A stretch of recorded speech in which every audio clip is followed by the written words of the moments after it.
Computer network सीखने की इस सीरीज़ के 22वें वीडियो में आपका स्वागत है।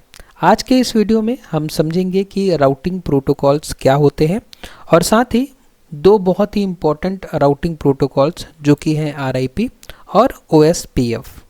तो इन दोनों प्रोटोकॉल्स की चर्चा हम करेंगे आज के इस वीडियो में, और वो भी बहुत डिटेल में, लेकिन बहुत ही सरल हिंदी भाषा में। तो आज के इस वीडियो को पूरा देखने के बाद आप इन 5 सवालों के जवाब बहुत ही आसानी से समझ पाएंगे खुद भी, और किसी और को समझा भी पाएंगे। तो आज के इस वीडियो को देखने के बाद आप समझ जाएंगे कि OSPF किस एल्गोरिथम का उपयोग करता है। उसके बाद RIP में या राउटिंग इंफॉर्मेशन प्रोटोकॉल में डेटा को ट्रांसफ़र करने के लिए किस आधार पर रूट चुना जाता है। उसके बाद OSPF में रूट चुनने का आधार क्या है। साथ ही RIP में लूप से बचने के लिए कौन सी सीमा तय की गई है, और इनके अलावा OSPF को बड़े नेटवर्क के लिए उपयुक्त क्यों माना जाता है।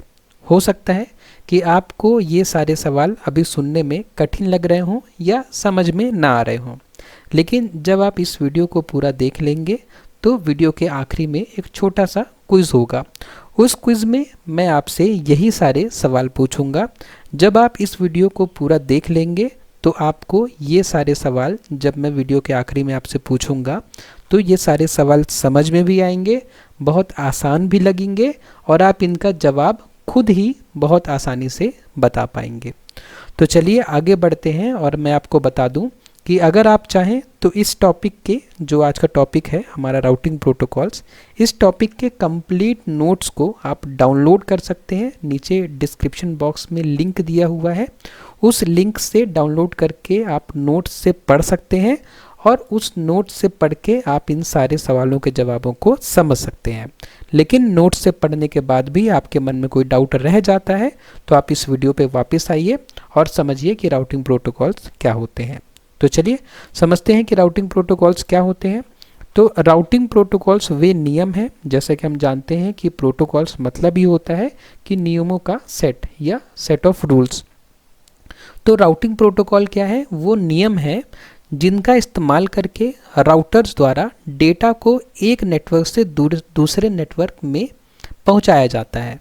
ठीक है, तो राउटिंग प्रोटोकॉल का उपयोग कौन करता है? राउटर्स करते हैं। क्यों करते हैं? ताकि वो डेटा पैकेट्स को एक जगह से, एक नेटवर्क से दूसरे नेटवर्क में पहुंचा सकें। कौन? राउटर। किसको? डेटा पैकेट को। किसके उपयोग से? राउटिंग प्रोटोकॉल के उपयोग से। ठीक है, उसके बाद यह निर्धारित करते हैं कि कौन सा रास्ता सबसे अच्छा होगा। तो राउटिंग प्रोटोकॉल्स ही डिसाइड करते हैं कि राउटर को कौन से पाथ में डेटा को आगे फॉरवर्ड करना चाहिए। ठीक है, तो इतने इंपॉर्टेंट होते हैं ये राउटिंग प्रोटोकॉल। इनकी मदद से ही राउटर्स जो हैं वो पैकेट को सही रास्ते में भेज पाते हैं आगे। उसके बाद राउटिंग प्रोटोकॉल का मुख्य उद्देश्य क्या होता है? तो राउटिंग प्रोटोकॉल का जो सबसे पहला उद्देश्य है वो है कि सबसे छोटा और तेज़ रास्ता चुनना।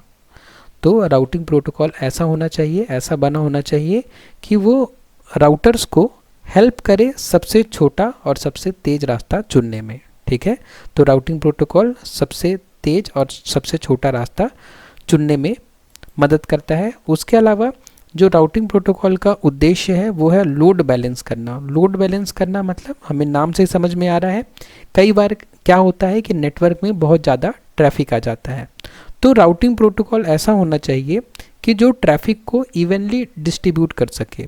ठीक है, ऐसा ना करे कि वो सारे ट्रैफिक को एक ही रास्ते में भेजे जा रहा है। ठीक है, तो इसका मतलब कि राउटिंग प्रोटोकॉल का उद्देश्य होना चाहिए कि वो लोड बैलेंस करके रखे नेटवर्क का। उसके अलावा एक और जो उद्देश्य है राउटिंग प्रोटोकॉल का वो है लूप से बचाव। लूप नहीं बनना चाहिए नेटवर्क में, क्योंकि लूप बन जाता है तो उससे हम बैंडविड्थ भी वेस्ट कर रहे हैं और टाइम भी वेस्ट कर रहे हैं। लूप्स क्या होते हैं? मान लीजिए 2 राउटर हैं, एक राउटर ने पैकेट भेजा दूसरे राउटर को, और दूसरे राउटर ने पैकेट को फिर वापस भेज दिया पहले राउटर को। ठीक है, पहले वाले ने फिर भेजा दूसरे को, दूसरे वाले ने फिर भेजा पहले वाले को, तो इससे क्या हुआ? एक लूप बन गया। ठीक है, तो इस तरीके का लूप नहीं बनना चाहिए नेटवर्क में। नेटवर्क बदलने पर रूट अपडेट करना। तो ये भी एक उद्देश्य है राउटिंग प्रोटोकॉल का कि कई बार क्या होता है कि नेटवर्क बदल जाता है। नेटवर्क बदल जाना मतलब ये होता है कि कई बार नेटवर्क की कोई लिंक जो है वो ख़राब हो जाती है, या कोई राउटर ख़राब हो गया, या कोई नया राउटर आके जुड़ गया, तो नेटवर्क जो पहले नेटवर्क था अब उससे नेटवर्क में चेंजेस आ गए। ठीक है, ये तो कुछ राउटर्स कम हो गए, ये तो कुछ राउटर्स बढ़ गए। तो अगर नेटवर्क में कोई चेंजेस आए तो जो राउटिंग प्रोटोकॉल होता है उसका उद्देश्य होता है कि अगर नेटवर्क में बदलाव आया तो वो सारे राउटर्स तक वो बदलाव पहुंच जाए। ठीक है, सारे राउटर्स को नॉलेज हो जाए कि ये फ़िलहाल अपडेट है नेटवर्क का। ठीक है, वो राउटर डाउन हो गया है, या कोई नया राउटर जुड़ गया है, या कोई लिंक ख़राब हो गई है। ठीक है, तो ये सारे उद्देश्य हैं किसके, राउटिंग प्रोटोकॉल के। तो अब हम जो दो राउटिंग प्रोटोकॉल पढ़ेंगे उसके पहले एक एग्जांपल देख लेते हैं हम, कि अगर आपके पास दो रास्ते हैं, एक छोटा लेकिन ट्रैफिक वाला और दूसरा लंबा लेकिन खाली, तो राउटिंग प्रोटोकॉल यह निर्णय लेते हैं कि वह किस रास्ते से पैकेट भेजना बेहतर होगा। तो अगर हमारे पास दो रास्ते हैं, एक छोटा लेकिन ट्रैफिक वाला और दूसरा लंबा लेकिन खाली, तो हम जनरली अगर हम राउटर की जगह में अपने आप को रख के देखें तो हम भी दोनों में से वो रास्ता चुनेंगे जिससे हम जल्दी डेस्टिनेशन पर पहुंच जाएं। यही काम होता है राउटिंग प्रोटोकॉल का। राउटिंग प्रोटोकॉल को इस तरीके से डिसीजन लेना होता है कि जो डेटा पैकेट है वो जल्दी से जल्दी डेस्टिनेशन तक पहुंच जाए। ठीक है, तो चलिए अब हम समझते हैं आज का जो हमारा पहला प्रोटोकॉल है RIP, जिसका फुल फॉर्म होता है राउटिंग इंफॉर्मेशन प्रोटोकॉल। ठीक है, तो इसके बारे में अब हम समझते हैं राउटिंग इंफॉर्मेशन प्रोटोकॉल के बारे में। तो RIP एक सरल डिस्टेंस वेक्टर प्रोटोकॉल है जो हॉप काउंट के आधार पर बेस्ट रूट तय करता है। तो RIP कैसा प्रोटोकॉल है, डिस्टेंस वेक्टर प्रोटोकॉल है। डिस्टेंस वेक्टर प्रोटोकॉल मतलब होता है कि RIP एक ऐसा प्रोटोकॉल है जो कि डिस्टेंस वेक्टर एल्गोरिथम का उपयोग करता है। ठीक है, RIP तो प्रोटोकॉल है, तो ये प्रोटोकॉल किस तरीके से काम करता है, तो ये प्रोटोकॉल डिस्टेंस वेक्टर एल्गोरिथम के बेसिस पर काम करता है। अगर आपको नहीं पता कि डिस्टेंस वेक्टर एल्गोरिथम क्या होती है, तो डिस्टेंस वेक्टर एल्गोरिथम की चर्चा मैंने करी थी पिछले कुछ वीडियोस में। अगर आप उस वीडियो को देखना चाहें तो आप मेरे चैनल पे ये जो कंप्यूटर नेटवर्क वाली प्लेलिस्ट है आप इस पर क्लिक करिए, और जब इस पर आप जाएंगे तो देखिए ये वीडियो नंबर 16 और 17, इसमें मैंने डिस्टेंस वेक्टर एल्गोरिथम के बारे में समझाया है। यहाँ पे वीडियो नंबर 16 में डिस्टेंस वेक्टर एल्गोरिथम क्या होता है ये एक्सप्लेन किया है। उसके बाद एक एग्जाम्पल के थ्रू डिस्टेंस वेक्टर एल्गोरिथम को मैंने समझाया है। तो अगर आपने डिस्टेंस वेक्टर एल्गोरिथम नहीं पढ़ा है तो आप प्लेलिस्ट से जाकर उस वीडियो को भी देख सकते हैं। उसके बाद तो RIP क्या है, एक सिंपल डिस्टेंस वेक्टर प्रोटोकॉल है। मतलब कि जो RIP प्रोटोकॉल होता है वो डिस्टेंस वेक्टर एल्गोरिथम पर बेस्ड होता है। तो RIP प्रोटोकॉल किस तरीके से काम करता है, अगर हमें ये बात समझनी है तो हमें डिस्टेंस वेक्टर एल्गोरिथम को पहले समझना होगा। ठीक है, जो हॉप काउंट के आधार पर बेस्ट रूट तय करता है। तो RIP जो होता है उसको, उसके लिए दूर कौन सा डेस्टिनेशन है जिस तक पहुंचने के लिए हमें ज़्यादा राउटर्स पार करने पड़ेंगे, वो दूर है किसके लिए, RIP के लिए। तो अगर RIP जो है उसको एक पैकेट सेंड करना है, एक तरफ से 4 राउटर रास्ते में आ रहे हैं और दूसरी तरफ से 10 राउटर आ रहे हैं, तो RIP के लिए डिसीजन जो होगा वो होगा कि RIP जो है जिस तरफ कम राउटर्स हैं उस तरफ से उस पैकेट को भेजेगा। ठीक है, मतलब ये जो डिस्टेंस होती है इसको हॉप काउंट के आधार पर तय करता है, और हर 30 सेकेंड में टेबल अपडेट होती है किसमें, RIP प्रोटोकॉल में। ठीक है, इसमें जो भी प्रोटोकॉल्स RIP का उपयोग करेंगे वो हर 30 सेकेंड में अपनी जो राउटिंग टेबल होगी उसको अपडेट करेंगे। उसके बाद अधिकतम 15 हॉप्स तक सीमित। इसका मतलब ये हुआ कि राउटिंग इंफॉर्मेशन प्रोटोकॉल में अगर 15 हॉप के बाद भी, 15 राउटर्स के बाद भी डेस्टिनेशन नहीं मिला तो उसके बाद ये RIP जो है काम नहीं करेगा और उस पैकेट को ड्रॉप कर देगा और मैसेज भेज देगा सोर्स को कि डेस्टिनेशन अनरीचेबल। ठीक है, तो अगर आपका जो डेस्टिनेशन है, आपका जो जिसको आपको पैकेट भेजना है वो 15 हॉप की दूरी पे है, उसके बीच में आपके और उसके बीच में अगर 15 राउटर्स ही हैं मैक्सिमम, तो ही ये RIP प्रोटोकॉल काम करेगा। ठीक है, ये बेलमैन फोल्ड एल्गोरिथम पर आधारित होता है। तो जो RIP प्रोटोकॉल होता है ये बेलमैन फोल्ड एल्गोरिथम पर आधारित होता है। जब हमने डिस्टेंस वेक्टर एल्गोरिथम की चर्चा करी थी तो हमने समझा था कि बेलमैन-फोर्ड इक्वेशन कैसे उपयोग होती है डिस्टेंस वेक्टर एल्गोरिथम में। तो वो हमने उस वीडियो में चर्चा करी थी कि डिस्टेंस वेक्टर एल्गोरिथम कैसे बेलमैन-फोर्ड इक्वेशन का उपयोग करके छोटा रास्ता चुनता है। ठीक है, तो आप उस वीडियो को अगर देख लेंगे, जिसका लिंक मैं यहाँ पे आई बटन में भी कर देता हूँ, तो आप यहाँ पे क्लिक करके जब डिस्टेंस वेक्टर एल्गोरिथम आप देखेंगे तब आप समझ पाएंगे कि उसमें बेलमैन-फोर्ड इक्वेशन का या बेलमैन-फोर्ड एल्गोरिथम का क्या उपयोग है। उसके बाद छोटे नेटवर्क के लिए उपयुक्त होता है कौन? RIP, राउटिंग इंफॉर्मेशन प्रोटोकॉल छोटे नेटवर्क के लिए उपयुक्त है। अब RIP कैसे काम करता है इस बात को हम समझते हैं कि हर राउटर अपनी राउटिंग टेबल अपने पड़ोसियों को भेजता है। इस बात की हमने चर्चा करी थी डिस्टेंस वेक्टर राउटिंग में बहुत डिटेल में। तो राउटिंग इंफॉर्मेशन प्रोटोकॉल में क्या होता है कि जो राउटर्स होते हैं वो अपनी राउटिंग टेबल अपने पड़ोसियों को भेजते हैं, जिससे उनके पड़ोसियों को पता चल जाए कि उनके बगल में कौन सा राउटर है। पड़ोसी इसे अपनी टेबल में जोड़ते हैं। तो क्या करते हैं कि सारे राउटर्स अपने पड़ोसियों को अपनी राउटिंग टेबल शेयर करते हैं, और जब सबसे उनको राउटिंग टेबल मिल जाती है तो उन राउटिंग टेबल्स का उपयोग करके वो अपनी राउटिंग टेबल अपडेट करते हैं। ठीक है, तो RIP कुछ इस तरीके से काम करता है। ये प्रक्रिया धीरे धीरे पूरे नेटवर्क में दोहराई जाती है। तो जब ये प्रक्रिया पूरे नेटवर्क में दोहराई जाती है तो सारे ही राउटर्स जो हैं अपडेटेड हो जाते हैं, सबको पता चल जाता है कि कौन सा नेटवर्क किस तरफ है। इसको हम एक एग्जांपल से समझते हैं कि जैसे मान लीजिए कि हमारे पास ये 3 राउटर्स हैं A, B और C। A से B तक की दूरी है 1 हॉप, मतलब A से B की दूरी कितनी है 1, B से C की दूरी है 1। तो जो RIP होगा राउटिंग इंफॉर्मेशन प्रोटोकॉल, उसके लिए अगर उसे A से C तक जाना है तो डिस्टेंस कितनी हो जाएगी 2 हॉप्स की। उसको मतलब नहीं है कि बैंडविड्थ कितनी है यहाँ पे इस A और B के बीच में डिस्टेंस कितनी है, इस बात से मतलब नहीं है राउटिंग इंफॉर्मेशन प्रोटोकॉल को। उसको बस इस बात से मतलब है कि A से अगर मुझे C जाना है तो मुझे कितने हॉप्स लगेंगे। ठीक है, इस तरीके से जो राउटिंग इंफॉर्मेशन प्रोटोकॉल होता है वो डिसीजन लेता है।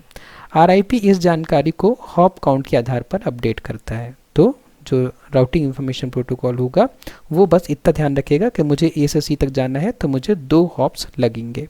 ठीक है, उसके बाद RIP के कुछ फ़ायदे हैं, जैसे कि सरल और इजी टू कॉन्फ़िगर होता है। उसके बाद है छोटे नेटवर्क के लिए सफिशिएंट, मतलब जो राउटिंग इंफॉर्मेशन प्रोटोकॉल होता है वो छोटे नेटवर्क के लिए सफिशिएंट। अगर नेटवर्क आपका छोटा है, आपको पैकेट बहुत दूर सेंड नहीं करना है, तो आप राउटिंग इंफॉर्मेशन प्रोटोकॉल का बहुत आराम से उपयोग कर सकते हैं।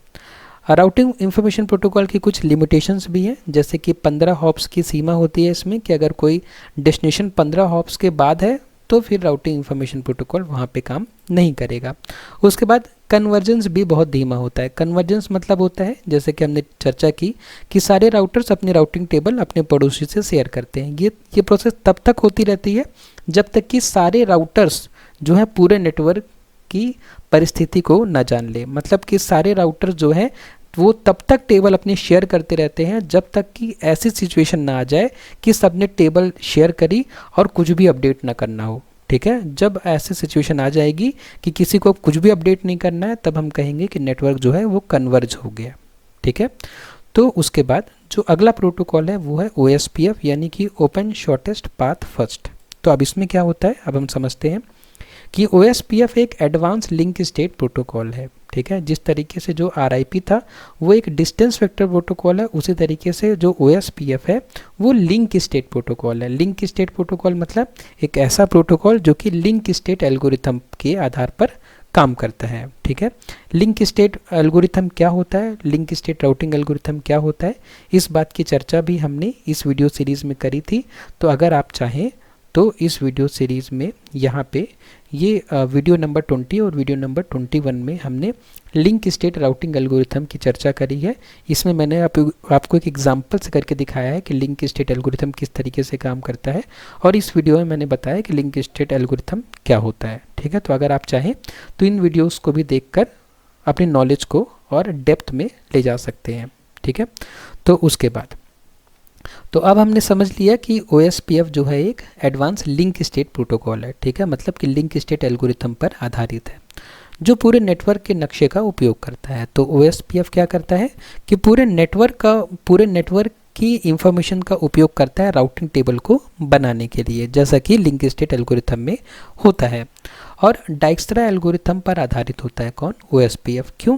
क्योंकि जब लिंक स्टेट एल्गोरिथम हम पढ़ते हैं तो हम देखते हैं कि लिंक स्टेट एल्गोरिथम में जब राउटर्स को सबसे छोटा रास्ता ढूंढना होता है नेटवर्क में, तो वो डाइक्स्ट्रा एल्गोरिथम का उपयोग करते हैं। तो इसलिए यहाँ पे लिखा हुआ है कि OSPF जो है वो डाइक्स्ट्रा एल्गोरिथम पर आधारित है।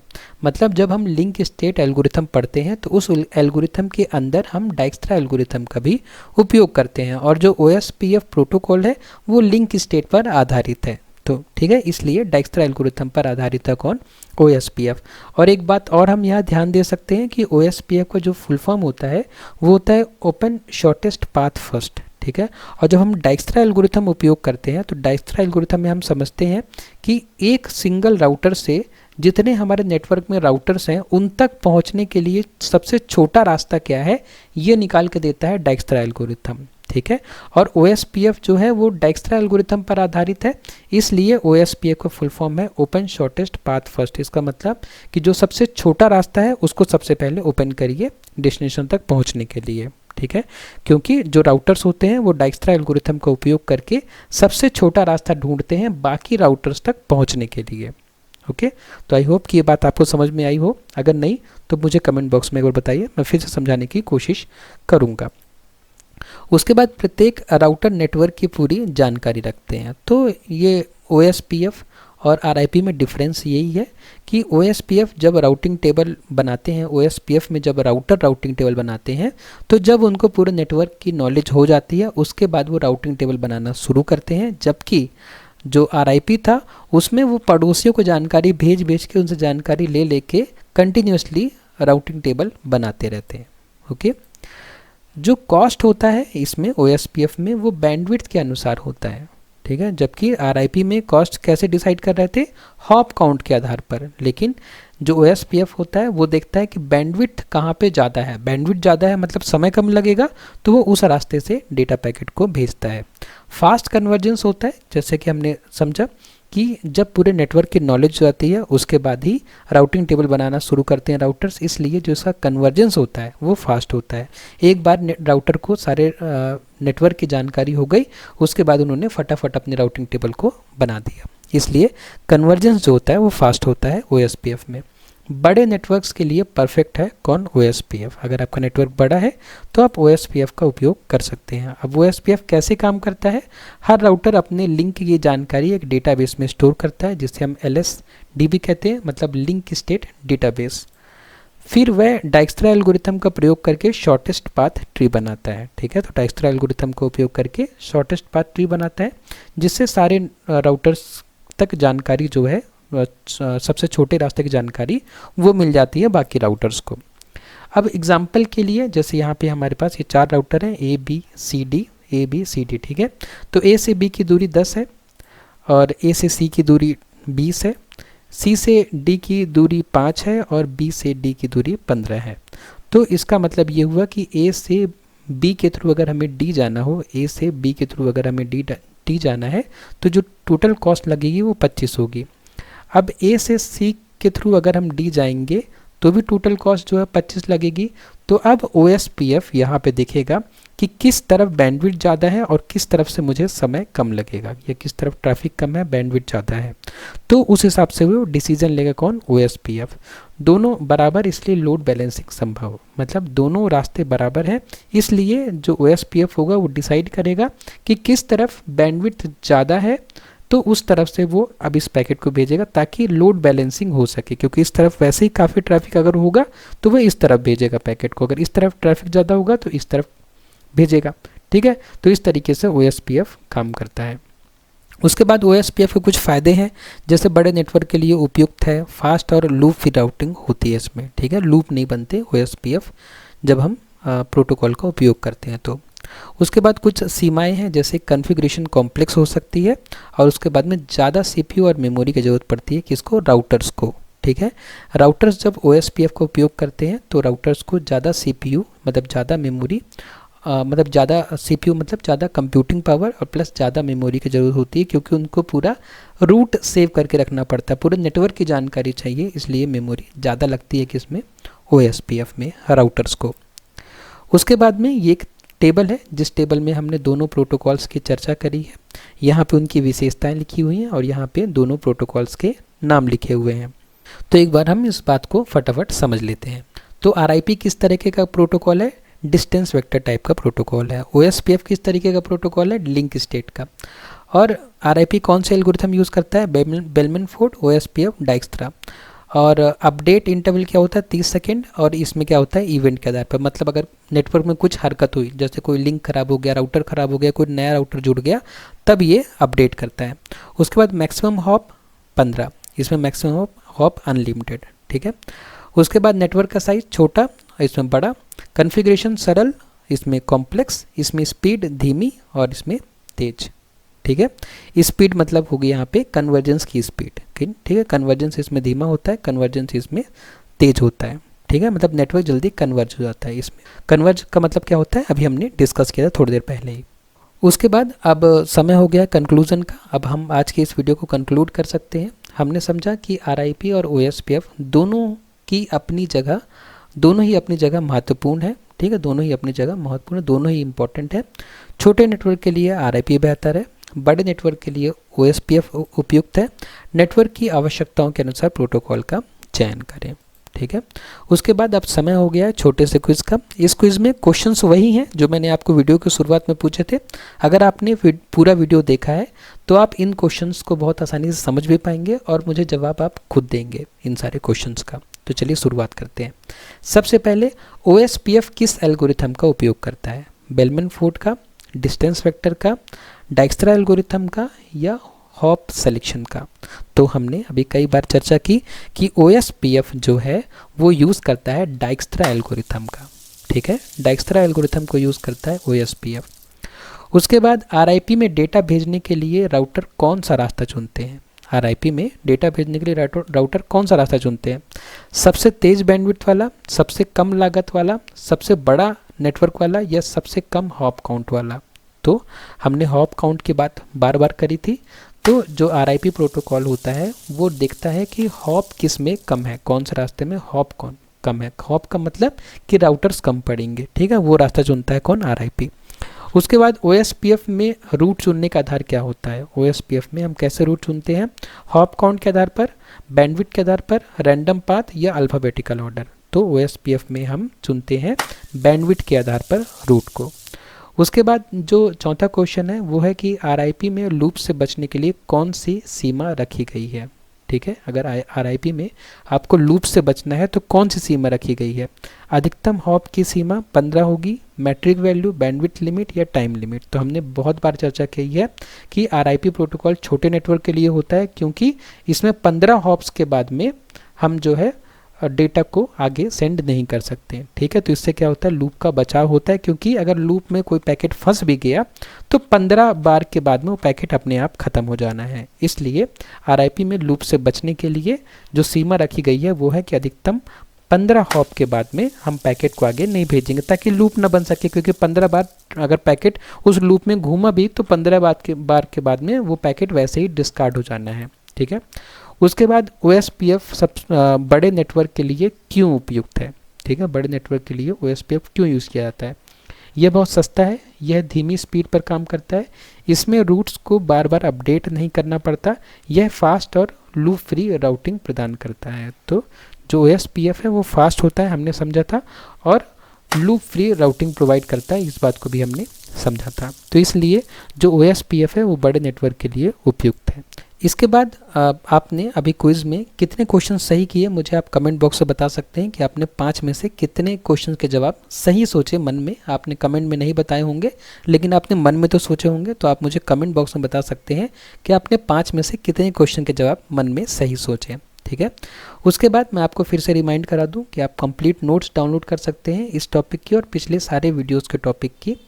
उसका लिंक जो है नीचे डिस्क्रिप्शन बॉक्स में दिया हुआ है। उसके बाद में वीडियो पसंद आया अगर आपको तो वीडियो को लाइक करें, शेयर करें अपने फ्रेंड्स के साथ में और सब्सक्राइब करें चैनल को। आपने वीडियो को लास्ट तक देखा उसके लिए बहुत बहुत धन्यवाद।